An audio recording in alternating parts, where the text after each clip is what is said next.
Mr. President.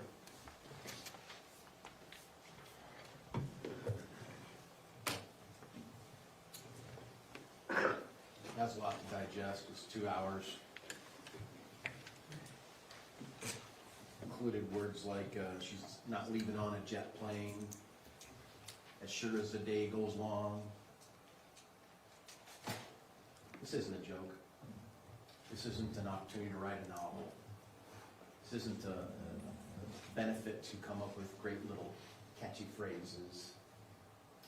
This is about a man who came up from California to be with his family, and now he is dead. It is nothing to belittle, take light of. It is a serious matter and a serious allegation, and a serious and devastating loss. When you listen to the phone calls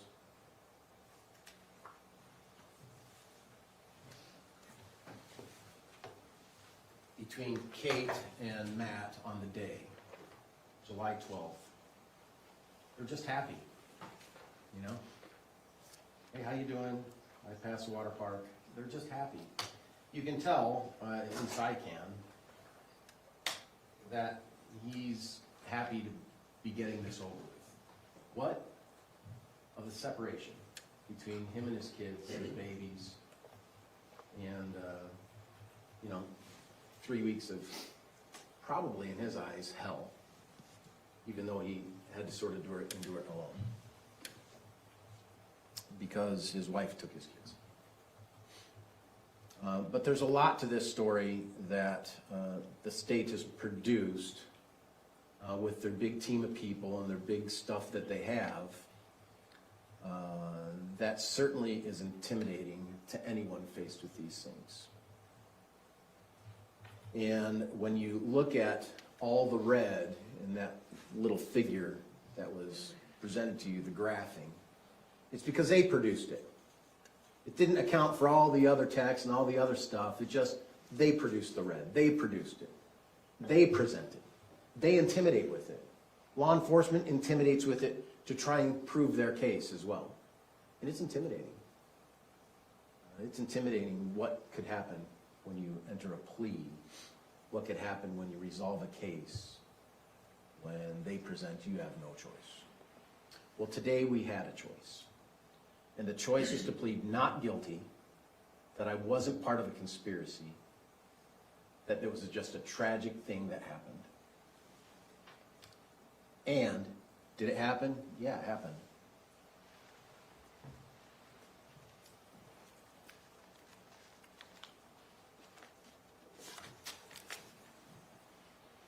In my opening statements, I said that the state had a narrative, and Kate was required to follow that narrative.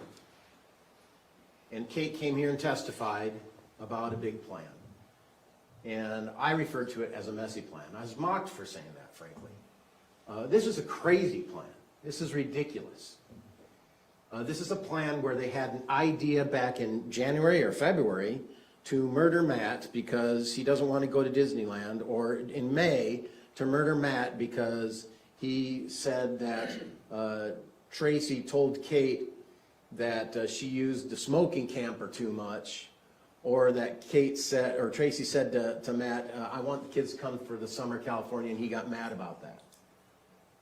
The reality is, and I think the truth is, and that's what you're here to really weigh out, this has been a volatile family regarding Matt and Kate for a long, long time. Not just a year, not just since 2024, but 23, 22, 21, 19, 18, 17. I mean, these have been volatile about the relationship for a long, long time. It was known to all the family members, every single one. Tim referred to himself as a peacemaker or a peacekeeper. Why do you have to be one unless there's not peace, right? Do you have a family peacekeeper? I guess we sort of do in my family, but we really don't have this kind of need to keep peace. I'm a grandpa. I got grandkids. I got in-law kids. I love my grandkids. I love them all. It's great. But the truth is, sometimes I need to tread a little lightly with some of the things I say to my kids. Sometimes I need to tread a little lightly with some of the things I say to my in-law kids. Sometimes I need to tread a little lightly with my little guy who's my little grandson, just because I want to make sure we continue to have a good relationship. Because I love him. And I know all of you know that to be true. You just sometimes have to tread lightly. Sometimes, believe it or not, my kids don't follow my advice. No matter how logical I am, and believe me, I think I'm very logical. But they just don't, because they think they're smarter than me, or they think they have better knowledge about something than me. Sometimes it's really important. Sometimes it's, hey, you need to maybe treat your wife a little bit better. Yeah, those conversations actually occur in my family. They occur between my wife and me, too. So, you know, it's an ongoing process of trying to get things better. But that doesn't lead to some huge conspiracy about murder when nothing said today talks about the fact that the killer is Kevin. Kevin killed a guy. He shot a guy 7 times. And that officer's testimony, that expert, he talked about how he's trained that you have to unload till the object is not moving. They're trained that because this inclination is not to do that. The inclination is just to shoot. But we never heard anything about Kevin being high on cocaine today. We never heard about Kevin being out of his mind on the impairment of a controlled substance, because that doesn't matter. You know, that's not really a fact. That's not a fact to be considered, I guess. It's a consideration for me, because it makes me think that that guy's not thinking right, that that guy is not thinking properly, that that guy's impaired. Cocaine is a big drug. It's a big drug. Not discussed. Doesn't matter.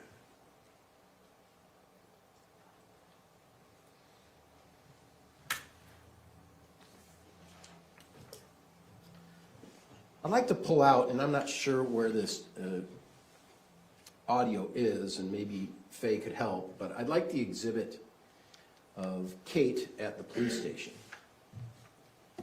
And the reason I would like to pull up this exhibit is because we know what Kate did in furtherance of this plan. She had it all planned out. Indeed, she had until February to plan it out.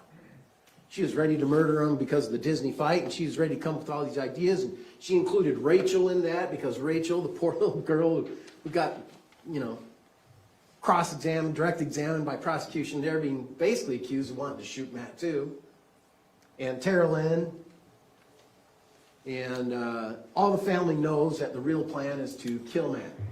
And the best plan they have is we're just going to kill Matt.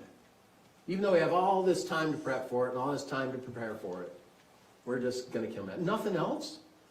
Well, I'll tell you, I watch enough shows where I could come up with a plan a little bit better than what we see Tracey provide the police when she goes to the police station. Do we have that up? Do you have that up? Tracey at the police station. Did I say Kate? My client, Tracey at the police station.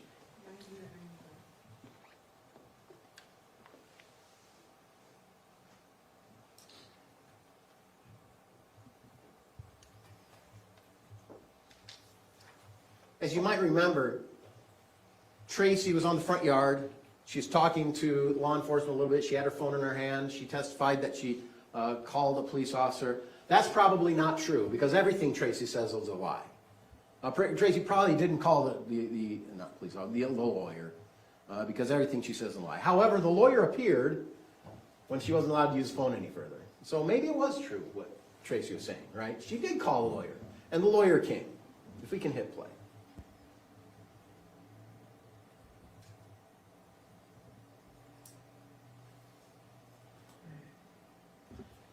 These are unrefuted facts that you cannot challenge.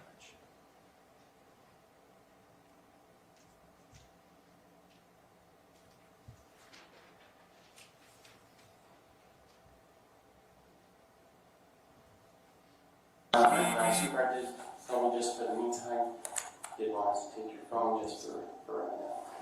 They took her phone. So we'll get it back once we're done. If you need to make a phone call, so I'll give it to you. So I know that you had mentioned that you may want to talk to a lawyer friend that you have. So let me just do your address again. Doesn't mean you're in trouble. We Doesn't can mean pause it you're right there. Now this is part of the plan. This is the great plan between Kate and Kevin and Tracey. Right here is part of their plan. You can hit play.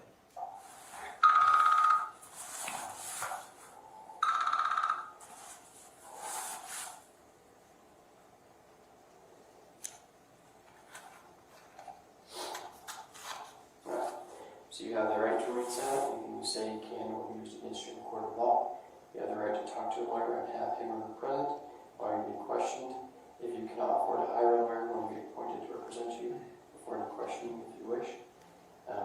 You can decide at any time to exercise these rights and not have or not answering questions or making statements. Do you understand these rights? Having these rights in mind, do you still want to talk to me? Do you still want to have that lawyer present when you talk to you? I can talk a little. Okay, sounds good. So, what exactly were you there for? It's my house. It's your house? Donna was just visiting, staying for a visit? Okay. Were you planning on staying the night, or? My daughter, Mhm. she was in California. Oh, gotcha. So she's visiting from California. Okay. And was she there with her husband? No? Okay. He's awful. Mhm. And speech breather. So she came to hang with me. Gotcha. And she brought her 2 kids with her? Yeah. And they just have those 2 kids? Oh, nice. Okay. There's no paperwork or anything. She just came for a breather. Gotcha. Did you go pick her up, or did she fly here or drive herself? Or She rented a car. rented a car? Gotcha. And was that his truck outside of your house? Yes. I can there's one. Both of theirs? Yeah. Gotcha. Yeah, I know when I say Yeah. his, hers, yeah, that's, thank you for clarifying that. That's both theirs, but, so what kind of problems were they having? Do you know? I don't know. You don't know? I mean, We can pause that. I've heard Kate talk about this relationship with Matt. I've seen the video of the wet tortillas. I've heard about Disney. I've heard about the smoke trailer. I've heard about... I couldn't even answer what their relationship is like. So when Tracey is answering that, I would imagine she's thinking, hey man, there's so many things here. They just don't get along. She came up here, they just don't get along. That's what I'm seeing. Maybe it's different. Maybe it's the plan to say they aren't having a problem. And really he just came as a mysterious man at night, had a knife, and we shot him. We can use common sense on that. We can hit play. I don't know. And that's okay, if you don't know, right? So, I mean, I have an idea, but it's so nebulous, so I don't know. gotcha. Well, sometimes little details for us kind of paint the picture and to whatever that exactly happened, right? So that's why I ask. When did he get here to Utah? Do you know? I think about a little bit after 10. A little bit after 10. Okay.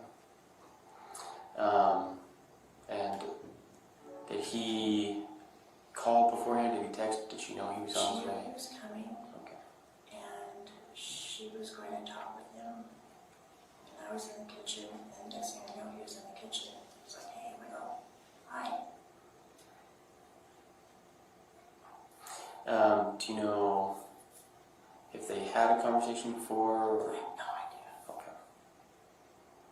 Can I walk through me what was happening when you were in the kitchen? He showed up, and then what happened?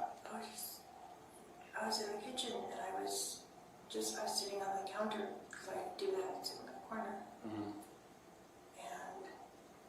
And he said hi, and then he walked into the other room, but he was like, he was acting different. Mm-hmm. reacting He was different? just, how agitated. Mm-hmm. I would say agitated.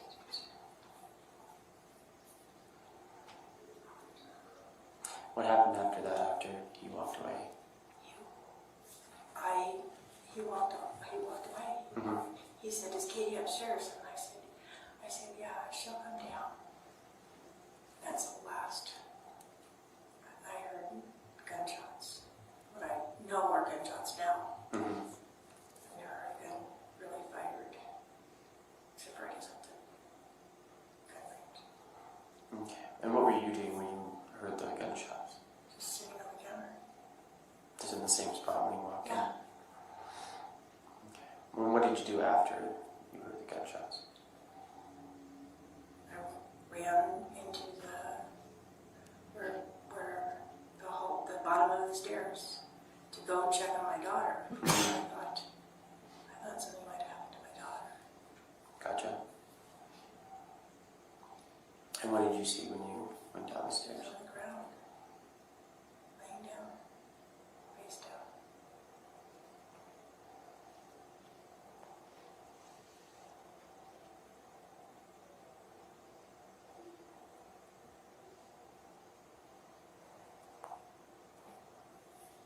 And then what happened? I called 911. Mm-hmm.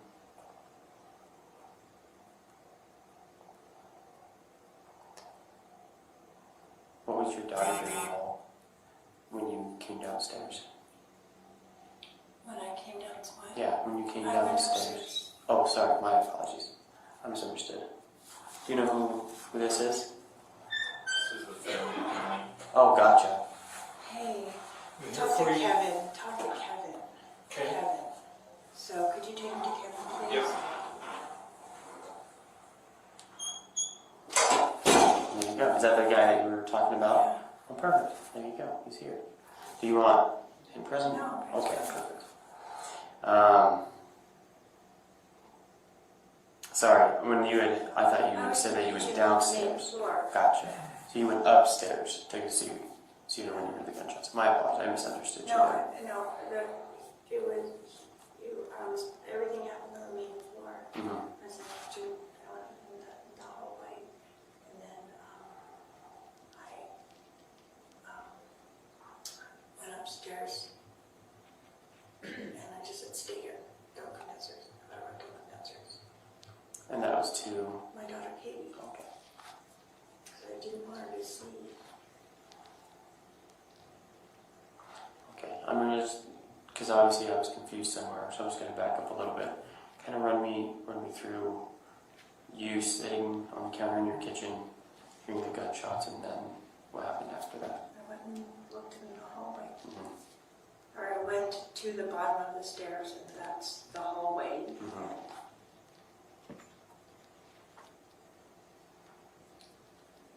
I don't know what else happened. So after you went to the bottom of the stairs, then you went upstairs, and Yeah, and I With your daughter? she said, "What happened?" I said, "Just here. Just don't come downstairs, please don't come downstairs, please don't come downstairs." I don't want her downstairs. and then what happened?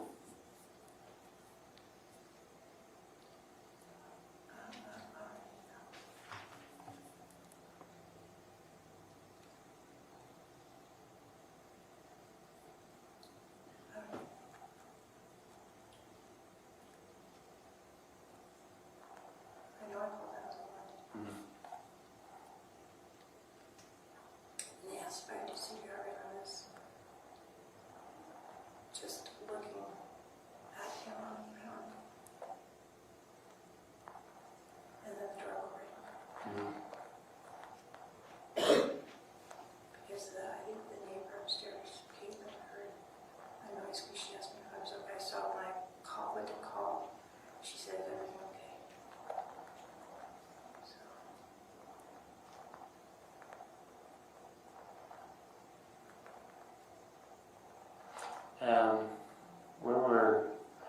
And what's your daughter's name? Sorry, I don't want to keep referring to her as your daughter, Katie. Okay. And you probably mentioned that, but heard Caitlin and I didn't want to get confused.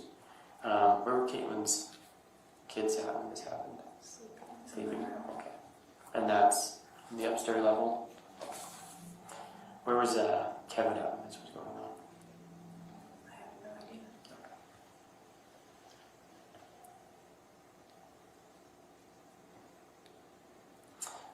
Well, thank you for kind of letting me know on your side of things what was going on. So I'll step out, and if we have more questions for you, I'll let you know. Okay. Okay. Thanks. It's 11:42 that night, shooting taking place 10 after 10, something like that. If we can play the next video.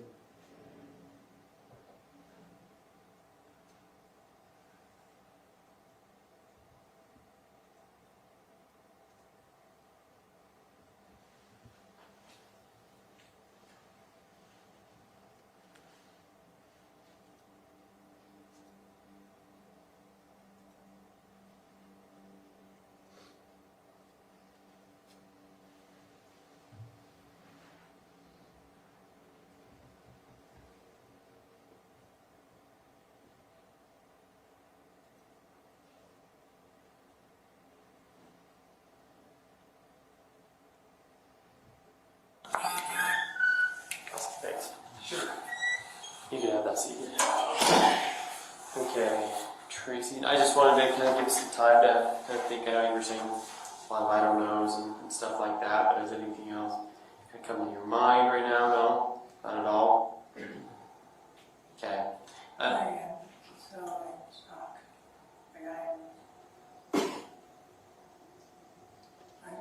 Did his parents know?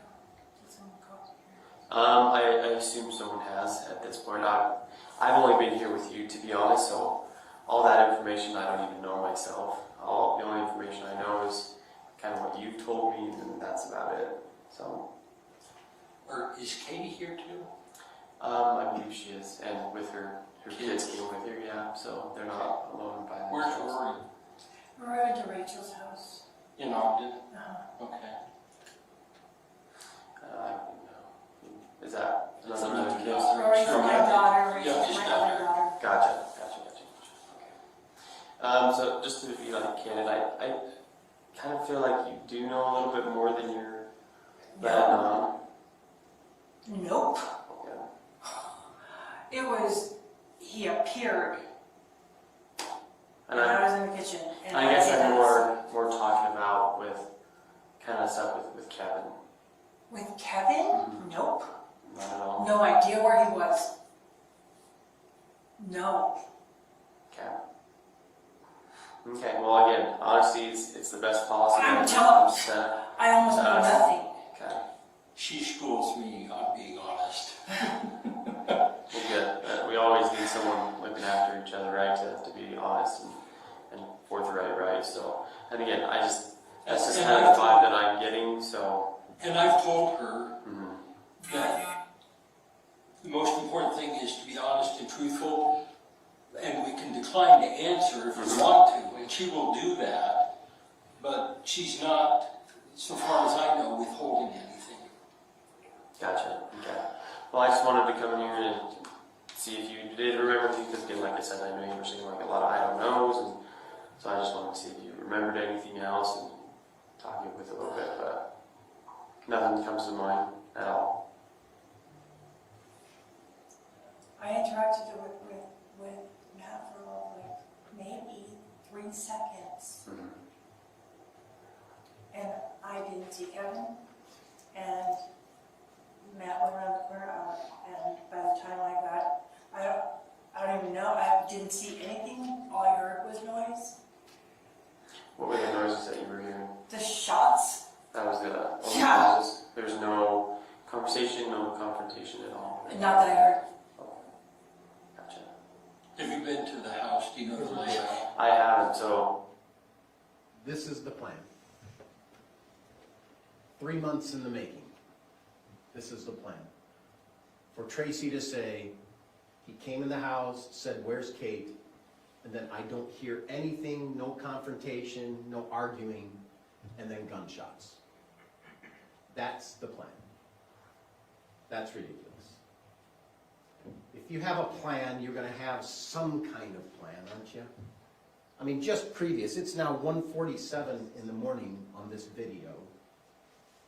Kevin had already said he had a knife and I shot him. My client said there's not even an argument. I heard nothing like that. Just where is she? And so we can pull that down. And so now we have to go into the delving of other things that the state is presenting, the government is presenting to be these reasons, sort of like leaving on a jet plane. We're just going to pull it out from other lyrics and come up with ideas. Like number one, the reason that we're coming to have Matt murdered is because of this terrible custody fight. Well, there was no custody fight.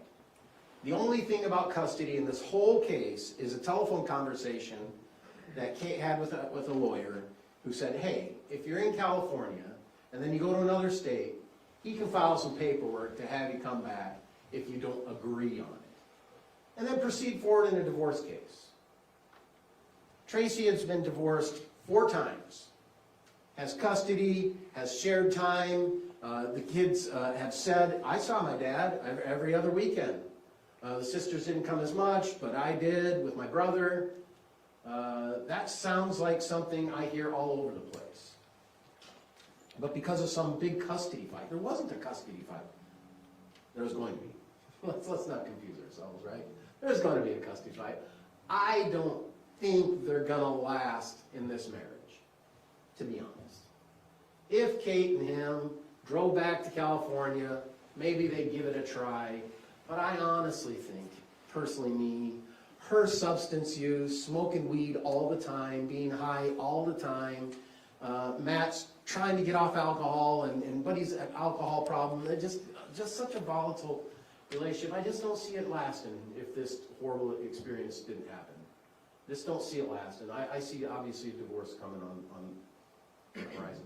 I also think that's the reason they have a storage unit, that she had stuff that she left in California, knowing that at one point California is going to have to be a home plate somewhere in relation to the divorce of the kids.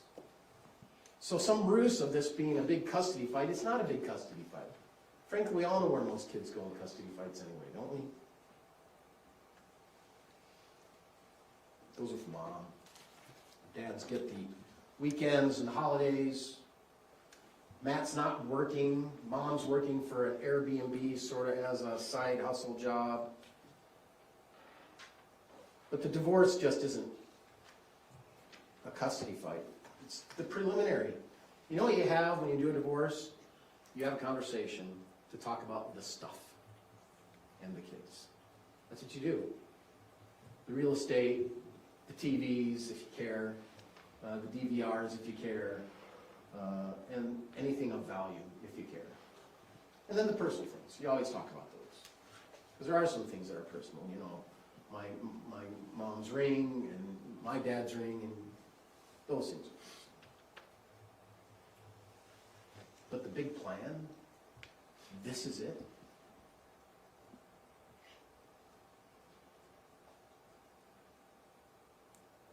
My client is referred to as the hub, right? And the kids are the spokes. And she's the conspirator trying to get all of them to be included. I don't think that's what you heard at all. We heard in the closing that they had time to stage the scene. Well, that's a pretty terrible staging of the scene to say that no one's arguing, no one's fighting, and all we have is gunshots.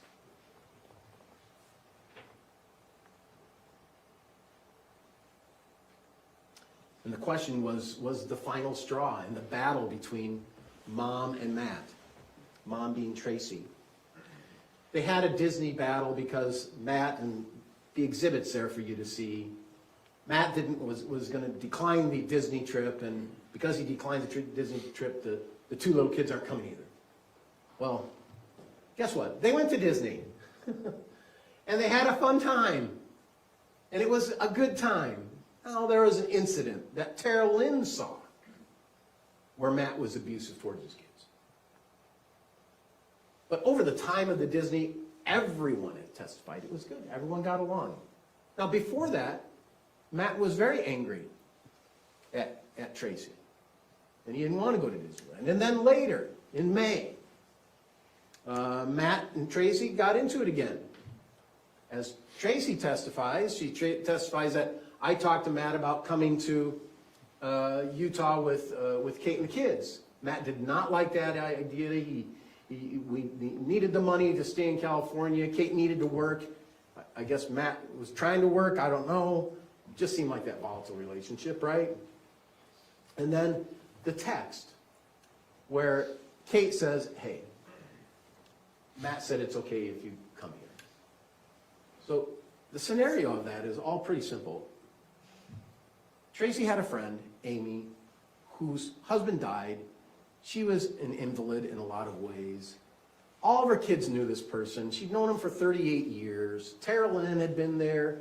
Kate had been there. People had been there to Amy's house. And my client flew in. On the way to flying in, and you look at the text, look at the times. I'm getting on the plane early in the morning. A little bit later, after she said I'm getting on the plane, Kate texts, Matt said it's okay, you can come over to the house. And my client spent the night at the house. So this, once again, plan of, Disney, she wants to kill him and strangle him, and then in April or May, she goes and spends the night at the house. And spends time with Matt. This relationship, torn apart a little bit, patched up a little bit, sounds like family, doesn't it? And it happens. It doesn't resort to a murder. But it happens. And so Matt said, yeah, come to the house. And so she did. She spent time at the house. Then had the conversation with him. And then he accused Kate, let me get this right. He was mad because there was a conversation about Kate spending too much time in the smoke truck, in the smoke camp. And Tracey says, he's lying. That's not what I talked to him about. I talked to him about going to Utah, which is probably not what Matt wanted Kate to hear. So I had to give a reason why he's ticked off at Tracey. But is that surprising? I mean, if you think about Rachel had said, we'd always had a confrontational family life between Matt and Kate and us.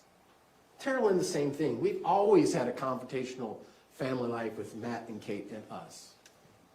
Even Tim, I had to be the peacemaker because Matt and Kate and us. It's a common theme. Everyone knew. It was just a hard marriage. And that video that we showed of those two just battling about the stupidest thing. It was very normal for them. And the whole family knew. But they got over it.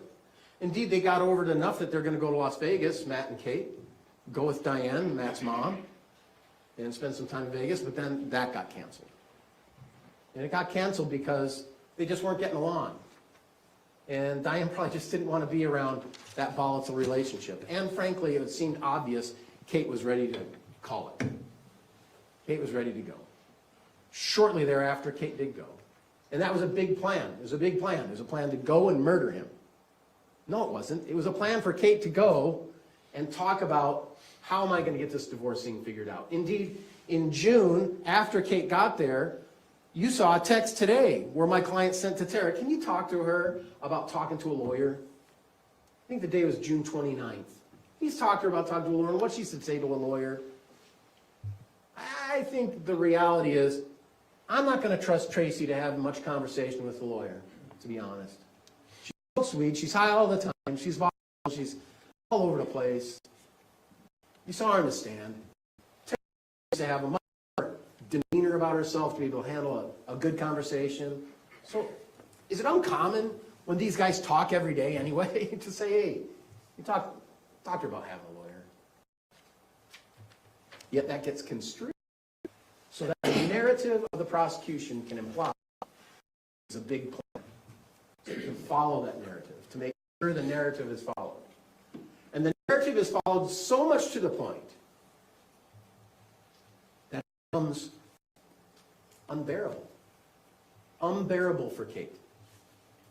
She realizes with all this narrative and all these scenes backed into a big web where all these colors are pointing to her. You can just imagine when it's pointing to Kate, all the colors in this spreadsheet are all red. Look, Kate, you. Look, Kate, you. Look, Kate, you. You're red, you're red, you're red, you're red. Look what you did. And Kate needed to make a deal because she was afraid of this big environment coming after her. With all of these prosecutors and all of their equipment at their disposal. Sometimes it just gets overwhelming and you need to cut your loss. And Kate did. I had a blow-up moment in this trial where I couldn't believe Kate was saying the amount of sentencing time she was saying. If we can pull up the matrix, which I think is defense exhibit number 2 at the matrix.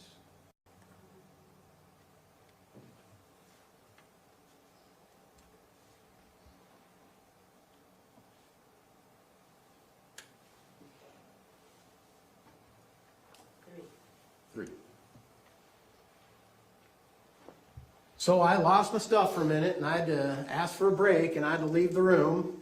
I had to go get my stuff so that I could really, honestly, help Kate be honest. Because at the bottom of this box, it shows 108 months. You could show the bottom of that box. Her life, she wouldn't agree to that. No, it's not 108 months. It's for life. If you look on the left side, aggravated murder, 300 months, category 1. First degree murder, 240 months. We all know what Kate was charged with. She was charged with first degree murder, and she ended a deal of second degree murder. 10 years off of her sentence. But there was a caveat. And the caveat for her to get 10 years, because Kate's 40, for her to get 10 years, is she had to tell the truth to the prosecution. That was a caveat. She had to tell them their story. And so as part of that, she came up with her proffer of evidence letter. And that's an exhibit too.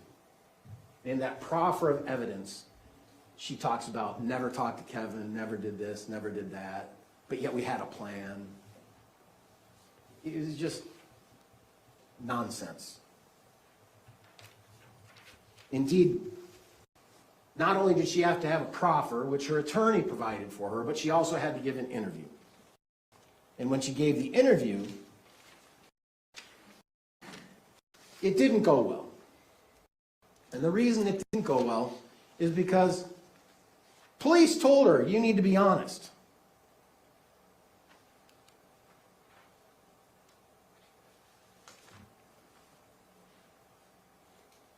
And I asked her that.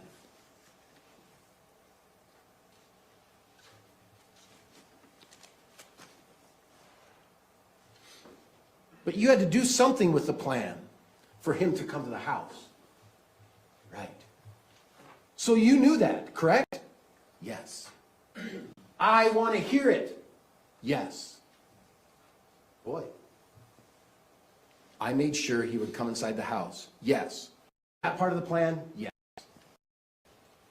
So even in an interview where she's there to tell the truth and give justice for Matt, give justice for her kids, the officer says, I want to hear it. Well, why do you want to hear it if she's saying it? It's because she's making up whatever plan you're telling her to make up. And she'll agree with it. Because she wants the 108 months. She doesn't want the 240 months. She's willing to do that. It's unrefuted. Unrefuted evidence that she said that the officer said that. I want to hear it. And then, of course, at the end,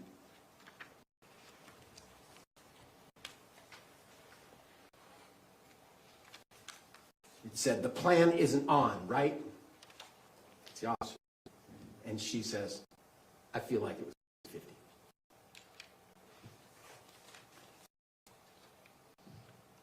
She was just willing to say what she needed to say.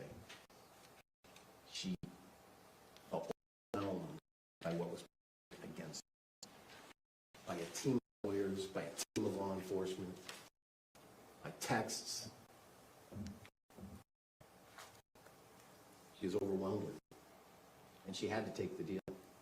She wanted to get out and live, and she wanted 108 months. Well, she declined it for a time. We took the break, came back, and I said, didn't you say that you were getting this deal for 108 months? And she talked about, well, I'm in prison now, and things are different now.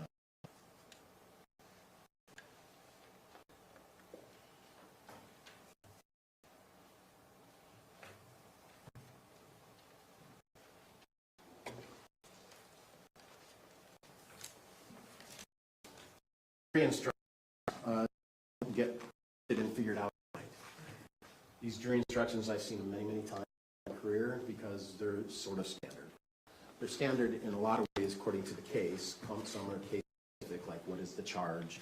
Most of these instructions are over years and centuries of instructions to juries to get refined to what we have before us here. Some of these instructions I would ask that you look at with close attention.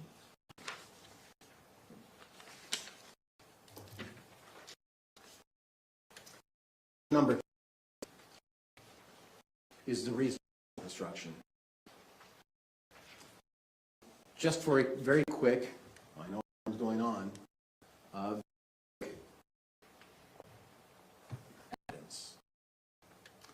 Evidence has to be decided on a certain standard. And there's many different standards depending on the case you.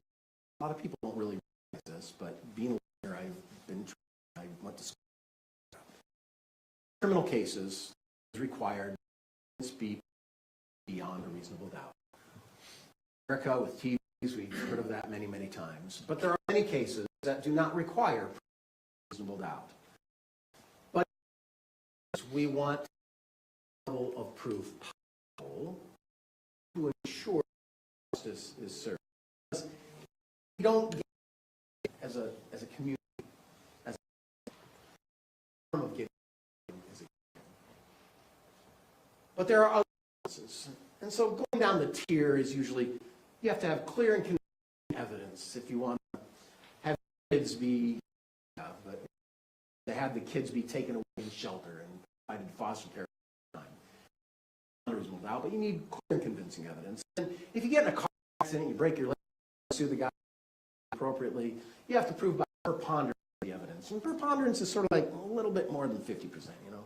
You just need to prove your case better than they prove their case. And then if you want, if you have some other law enforcement things like a search warrants or things like that, you need probable cause. It's less than preponderance, it's less than clear and convincing, and it's all less than the highest standard of beyond a reasonable doubt. In this, it says, the second sentence, it says, there are very few things in the world that we know with absolute certainty. I always wonder about that. You know, I know the lights are on. I know my car's out there. But this instruction says we know very little things, very few things with certainty. Okay. In a criminal case, the law does not require proof that overcomes every possible doubt. Then at the very end it says, on the other hand, instruction 10, if there is a real possibility that she is not guilty, you must give the defendant the benefit of the doubt. And that's reasonable doubt, beyond a reasonable doubt. If there is a possibility, it must to the defendant. Instruction 8 is about witness credibility. Witness credibility is a common witness instruction or jury instruction that most people I talk to are not aware of. In summary, it's as a jury to decide a witness's credibility, whether they're believable or not believable. It's not your job, it's not the judge's job, it's not anyone's job but you, and that's our job. In this instruction, it does say that someone has lied. And this is the last paragraph. You may believe and disbelieve the rest. You may nothing they're saying if you think they have lied. In other words, you may believe all part or none of a witness' testimony. And I know this case is involved because a code, according to the state. I think the testimony was so wise, all of her testimony, and I'll give my reason for that in one very simple question I asked. Did you love Matt? She couldn't even say yes to that, even in the relationship, because she was planting in her mind she needed to hold that 8 months, needed to the state's position. She couldn't even answer simple. Then why are you dating the guy you don't love him? Why are you having a baby with the guy you don't love him? I'm not talking about during July 4, and I'm specific. Did you ever? She could never say, love Matt. She loved Matt at one time. They spent years and years together. Volatile, as I get. But there's just a time when it was, it's what we call the softball, you know. They'll throw you a softball pitch so you can hit a home run. Even the softball she couldn't hit out. She's just so filled with the need to support the position because of all the things that were built up against her. And she did not want to mess that up. She had to make sure. And at the end of her testimony, she basically said about almost and I asked her time after time, isn't it true you said this and that you said that? Time, she disagreed. And then time after time, she just lied about that. I lied about it. In your testimony, you say, I'm going to get law enforcement and the prosecutor to be true. At the end of your testimony, saying about the whole thing.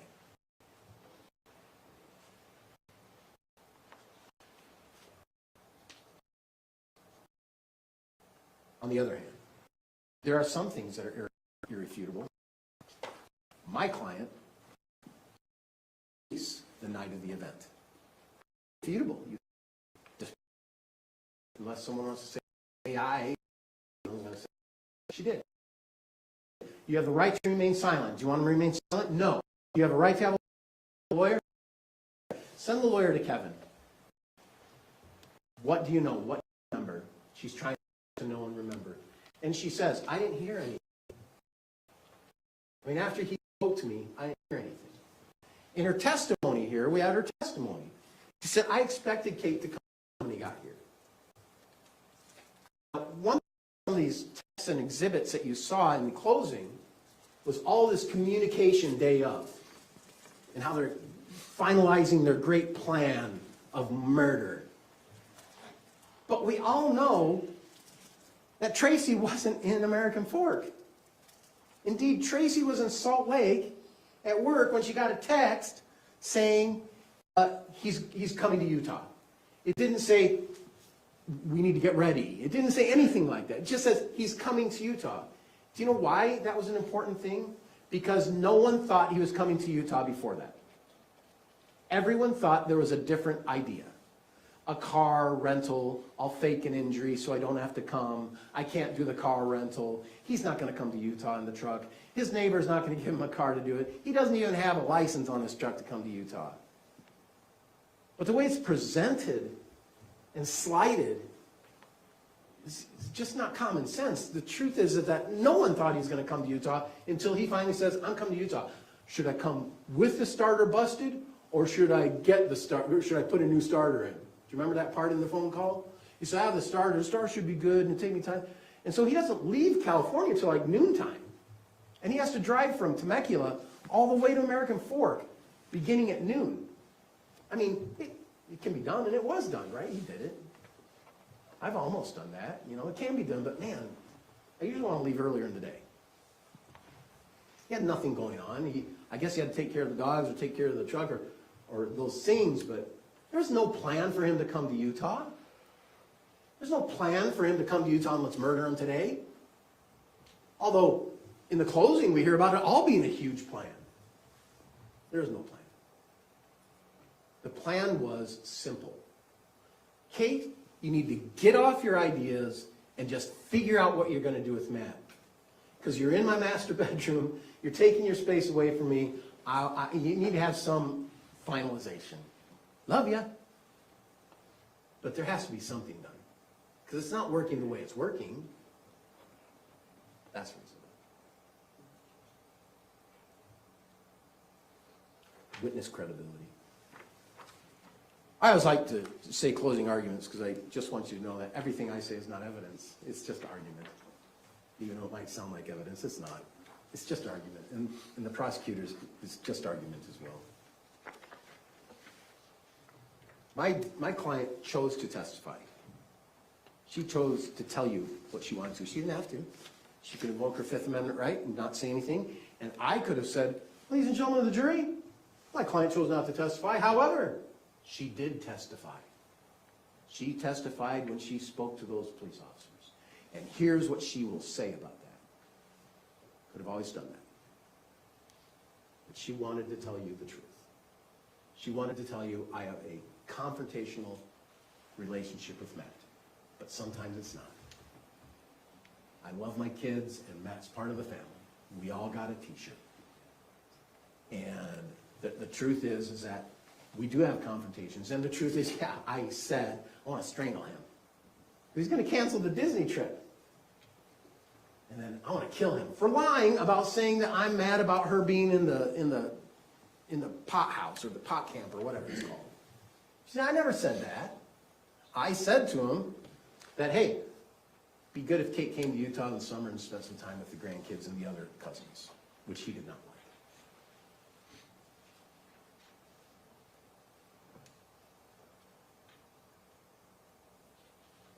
I could go on and on about the lies that Kate provided in not only her testimony with us, but also her testimony in the other case, and also her interview testimony with the officers on June 16th. I could go on and on about that. But I think that's very clear, that her just testimony was filled with fear, non-truth, defeated her own alleged purpose for coming forward of truth and justice, and really falls in the face of fear that she's going to spend a lot more time in prison.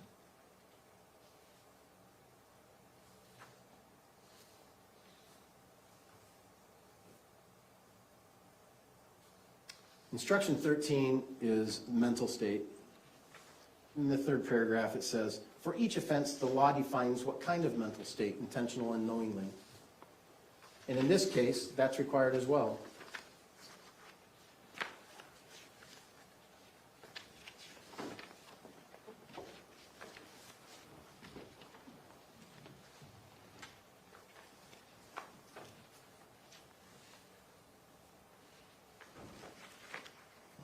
Sorry.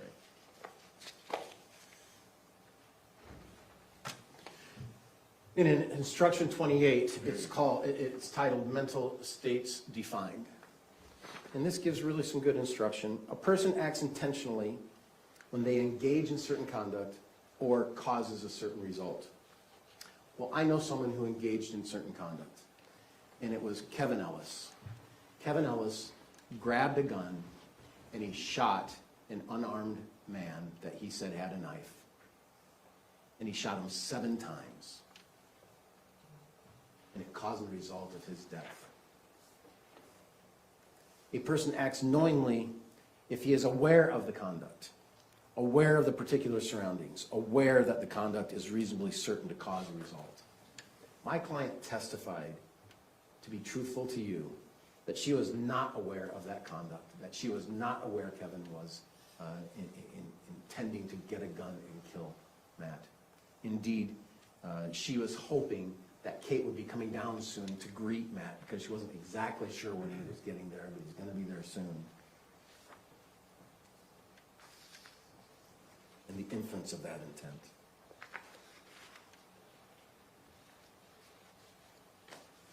And the elements of the crime are then provided in instructions.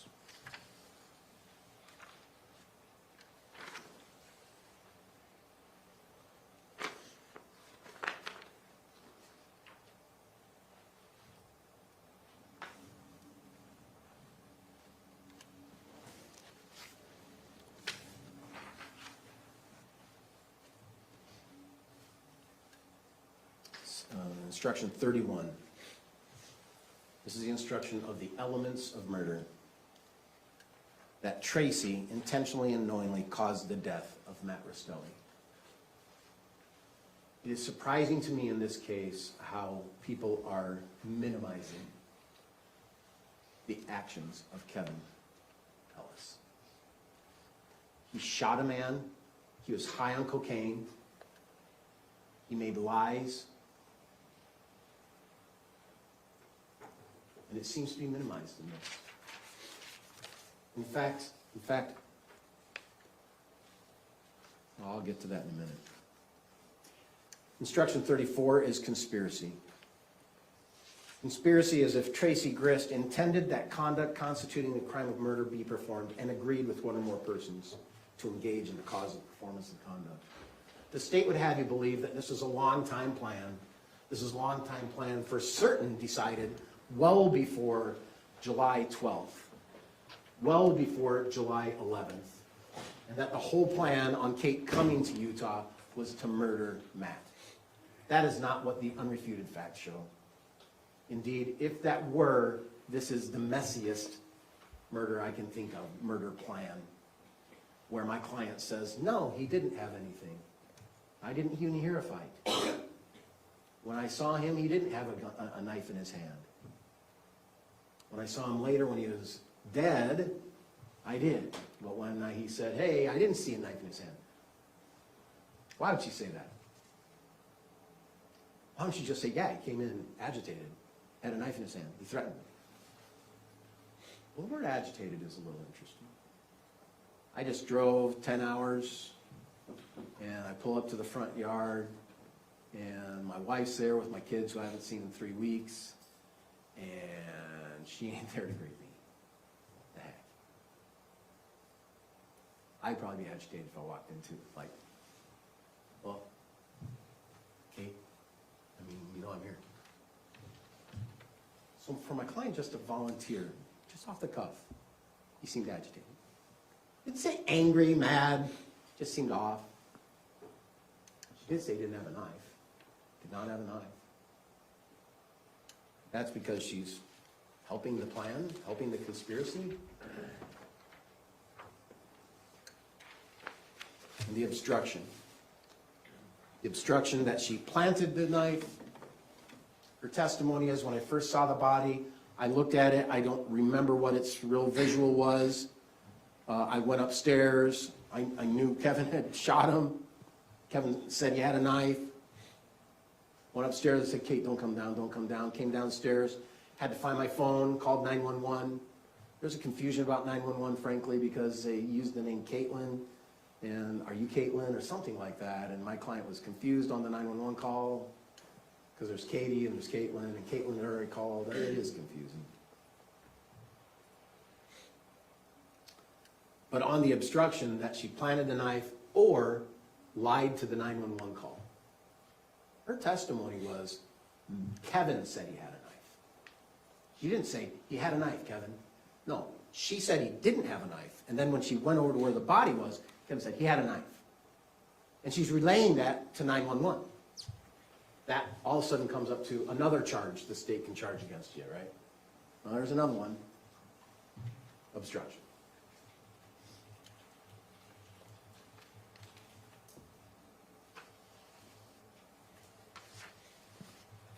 There's another one. Unless you follow our guidelines of a plea. Unless you agree to plead to murder, conspiracy, and discharge of a firearm.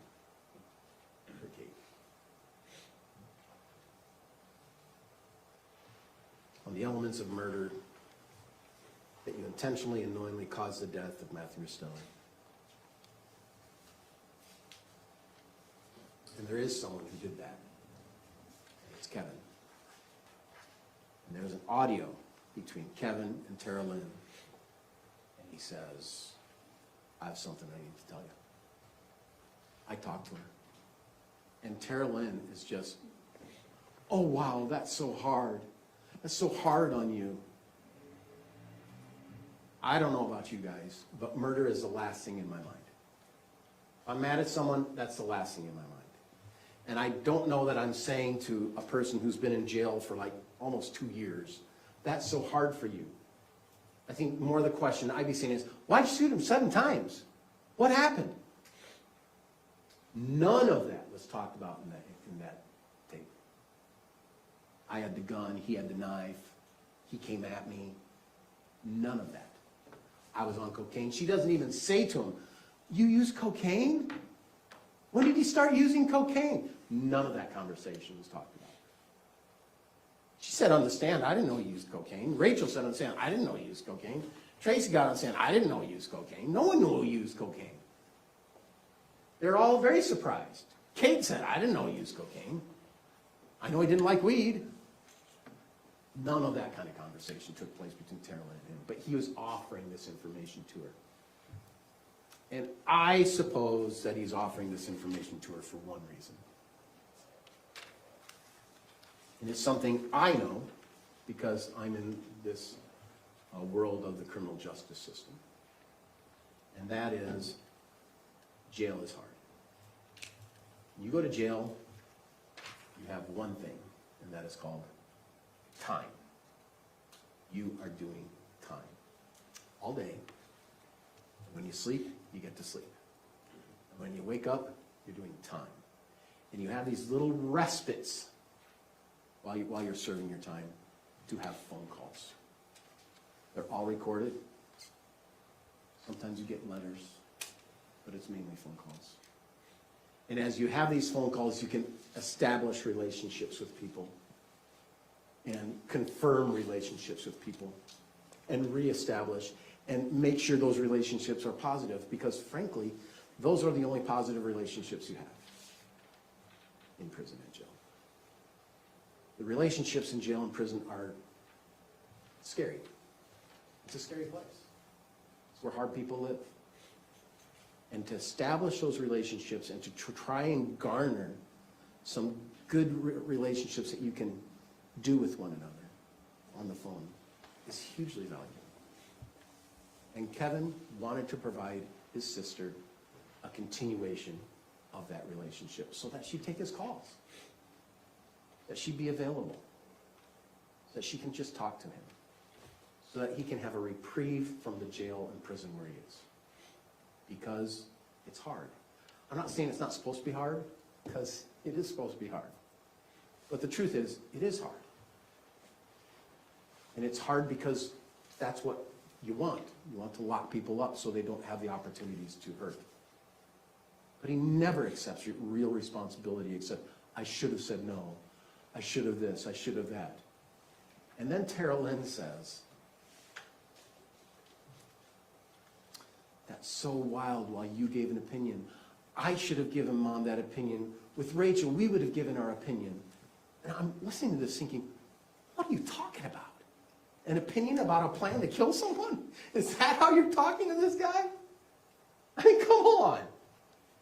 If I'm having that conversation with anyone, whether it's my firstborn or my neighbor 16 blocks away, I'm not saying those kind of things about the idea of murder.